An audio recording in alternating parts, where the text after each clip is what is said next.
Hi guys, कैसे हो आप सब। मैं हूं आपका होस्ट और दोस्त ईशान महेश्वरी और आप सभी का स्वागत है मेरे यूट्यूब चैनल ईएम मैथमेटिक्स पर। तो आज के इस वीडियो में हम क्लास 9th सीबीएसई मैथ्स का चैप्टर नंबर 1 नंबर सिस्टम का लेक्चर नंबर 7 लेकर आए हैं, जिसमें हम बात करेंगे आपके एनसीईआरटी टेक्स्ट बुक के पेज नंबर 13 पर प्रेजेंट एग्जाम्पल नंबर 10। ये एग्ज़ाम्पल जो है वो एक मिलता जुलता एग्ज़ाम्पल है जैसे क्वेश्चंस हमने रैशनल नंबर्स के केस में किए थे। रैशनल नंबर के केस में अगर आपको याद हो तो हमें क्वेश्चंस मिले थे कि हमें दो नंबर्स के बीच में रैशनल नंबर्स फाइंड करने हैं। उसी तरह ये एग्ज़ाम्पल भी है कि दो नंबर्स के बीच में इररैशनल नंबर फाइंड करने हैं। दोनों का सॉल्व करने का तरीका एब्सोल्युटली डिफरेंट है और बहुत ही ज़्यादा अलग है और अलग अलग कंसेप्ट्स के ऊपर भी बेस्ड हैं।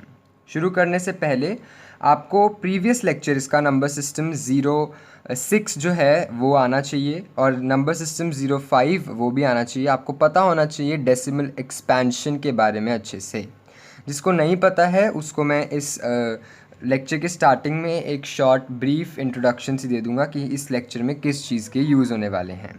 तो शुरू करने से पहले अगर आपने मेरे चैनल को अभी तक सब्सक्राइब नहीं किया है तो प्लीज़ मेरे चैनल को सब्सक्राइब करें और बेल आइकन को दबाएं ताकि आप मेरे लेटेस्ट वीडियो अपडेट्स जल्द से जल्द देख सकें। साथ ही साथ मैं आप सभी को ये भी बता देना चाहता हूँ कि इस लेक्चर के पीडीएफ नोट्स का जो लिंक है वो डिस्क्रिप्शन में अवेलेबल है। आप वहाँ पे जाके कभी भी किसी वक्त कहीं से भी उस लिंक को ओपन करके उसका यूज़ और यूटिलाइज़ कर सकते हैं उसको। जिन बच्चों के पास एट प्रेजेंट एनसीईआरटी की टेक्स्ट बुक ही नहीं है, उनको पता ही नहीं है एनसीईआरटी की टेक्स्ट बुक का कौन से पेज की बात हो रही है, उनको यही नहीं पता कि उनके पास क्योंकि बुक ही नहीं है ना एक्चुअली में उनके पास, तो वो बुक डाउनलोड कर सकते हैं अपने फ़ोन पे, लैपटॉप पे, पीसी पे, किसी भी चीज़ पे, टैबलेट पे। उसका लिंक जो है वो भी मैंने डिस्क्रिप्शन के अंदर दिया हुआ है। तो it will be easy for you जिनके पास बुक नहीं है due to all these circumstances which are going around. So चलिए शुरू करते हैं नंबर सिस्टम 07। सबसे पहले हम हेडिंग डाल लेते हैं नंबर सिस्टम 07 की।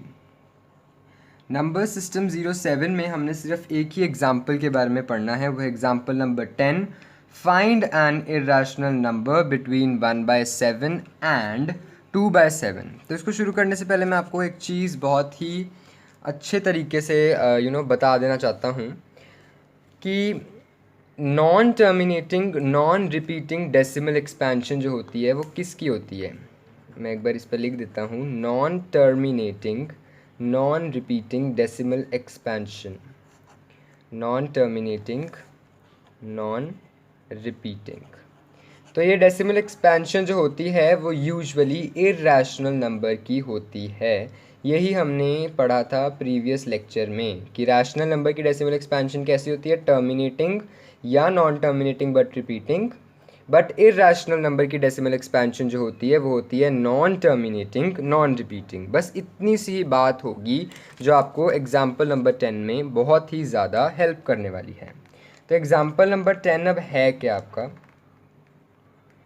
एग्जाम्पल नंबर 10 आपका है, you have to find an irrational number. एक ही इरैशनल नंबर फाइंड करना है, find an irrational number between, किसके बिटवीन फाइंड करना है, कौन से दो नंबर्स हैं जिनके बीच में हमें इरैशनल नंबर फाइंड करना है, 1/7 एंड 2/7। अब आपको ये तो पता है किसी भी दो नंबर्स के बीच में इनफाइनाइटली रियल नंबर्स जो होते हैं वो प्रेजेंट होते हैं। किसी भी दो रैशनल नंबर के बीच में इनफाइनाइटली रैशनल नंबर प्रेजेंट होते हैं।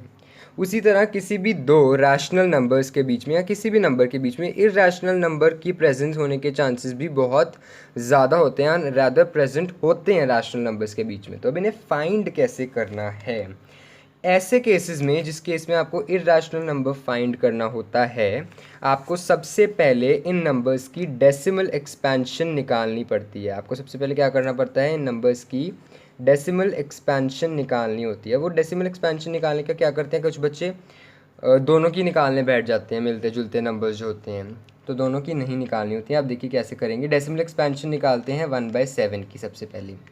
तो 1/7 की डेसिमल एक्सपेंशन निकालने के लिए मैं 1 को यहाँ पे रखूँगा, 7 को यहाँ पे रखूँगा, यहाँ पे लगाऊँगा एक पॉइंट तो लग जाएगा 0, 7 1 ज़ा 7, बचा 3, फिर से 0, 7 4 ज़ा 28, फिर आया 2, फिर से 0, 7 2 ज़ा 14, फिर आया 6, फिर से 0, 7 8 ज़ा 56, फिर आया 4, फिर से 0, 7 5 ज़ा 35, फिर आया 5, फिर से 0, फिर उसके बाद लिखेंगे 7 7 ज़ा 49 और फिर से बात घूम फिर के 1 पे आ जाएगी और फिर से यही सब शुरू हो जाएगा।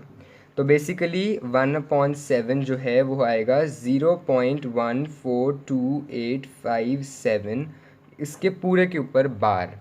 मतलब 1/7 आपको पता है रैशनल नंबर है, तो इसकी डेसिमल एक्सपेंशन कैसी आई है? ऑब्वियसली बात है non terminating but repeating decimal expansion जो है वो इस केस में 1/7 की आई है।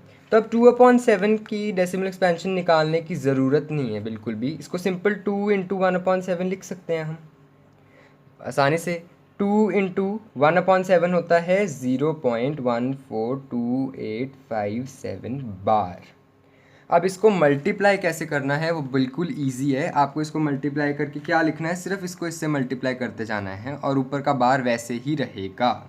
तो मैं इस केस में यहाँ पे मल्टीप्लाई कर रहा हूँ 142857 को 2 से मल्टीप्लाई कर रहा हूँ। 7 2 ज़ा 14, 5 2 ज़ा 10 11, 8 2 ज़ा 16 17, 2 2 ज़ा 4 5, 4 2 ज़ा 8, 2 1 ज़ा 2, 0 पॉइंट ये आएगा। सॉरी, तो सिंपल बस ये सेम लिखना है 285714 और इसके ऊपर बार लगा देना है। तो ये जो है ये है हमारा डेसिमल एक्सपेंशन 1/7 और 2/7 का। और 1/7 का डेसिमल एक्सपेंशन है 142857 बार, 2/7 का 0.285714 बार। अब आपको क्या करना है, इन दोनों के बीच में आपको फाइंड करना है एक ही इर्रेशनल नंबर।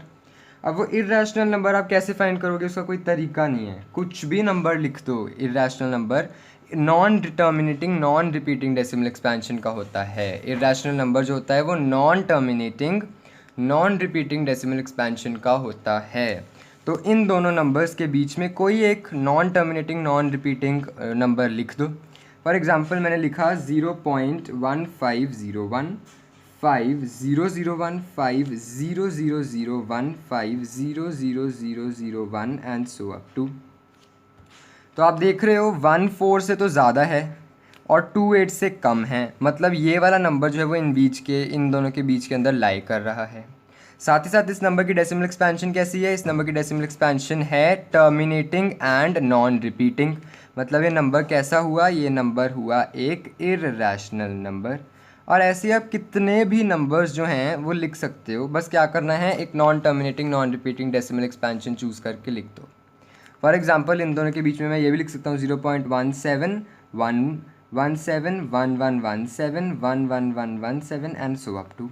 ये भी हो गया, क्यों? क्योंकि 0.14 और 0.28 के बीच में ही लाई करता है ये, तो ये भी एक इर्रेशनल नंबर हो गया। ऐसे इनफाइनाइटली मैनी इर्रेशनल नंबर्स जो हैं वो लिखे जा सकते हैं और तरीका बिल्कुल यही है। क्या तरीका है, सबसे पहले आपको फाइंड करनी है दो नंबर्स हैं उनकी डेसिमल एक्सपेंशन, और उनकी डेसिमल एक्सपेंशन से आपको पता लगाना है कि इसके बीच में नंबर ये हो सकता है, ये हो सकता है, इनफाइनेटली मैनी नंबर्स हो सकते हैं।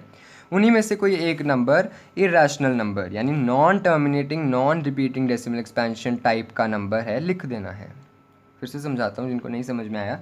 जैसे ये दोनों डेसिमल एक्सपेंशंस जो हैं हमारे पास आ गई, तो अब आपको इनके बीच का इर्रेशनल नंबर लिखना है। आप सभी को पता है इर्रेशनल नंबर की डेसिमल एक्सपेंशन क्या होती है, नॉन टर्मिनेटिंग नॉन रिपीटिंग। तो मैं ऐसा एक नंबर लिख देता हूँ जिसकी decimal expansion non terminating non repeating है और जिसके बीच में लाई करता है, ऑटोमेटिकली वो हमारा इर्रेशनल नंबर बन जाएगा। तो मैंने वो ये वाला नंबर लिख दिया। क्यों? 0.15 14 से तो आगे है और 0.2 से पीछे है, मतलब इन दोनों के बीच में है। ऐसा नंबर है इर्रेशनल नंबर। ऐसा टाइप का पैटर्न टाइप का नंबर लिख दो। मैंने पिछले लेक्चर में बताया था पैटर्न टाइप के नंबर लिख दो। इर्रेशनल नंबर हमेशा होता है पैटर्न टाइप का, बिल्कुल अच्छा सा पैटर्न फॉलो कर रहा है। सेम यहाँ पे पैटर्न टाइप का मैंने नंबर यहाँ पे लिख दिया, इर्रेशनल नंबर होता है। जिनको समझ में आ गया it's very well and good, वरना नेक्स्ट लेक्चर जो है वो हमारा होगा एक्सरसाइज 1.3 के ऊपर। उसके अंदर ऐसे बहुत सारे क्वेश्चंस आने वाले हैं। आई होप वहाँ पे तो आप बिल्कुल समझ जाएंगे। एक बार दोबारा देखिए, I hope you easily understand it. आज के लेक्चर में बस इतना ही।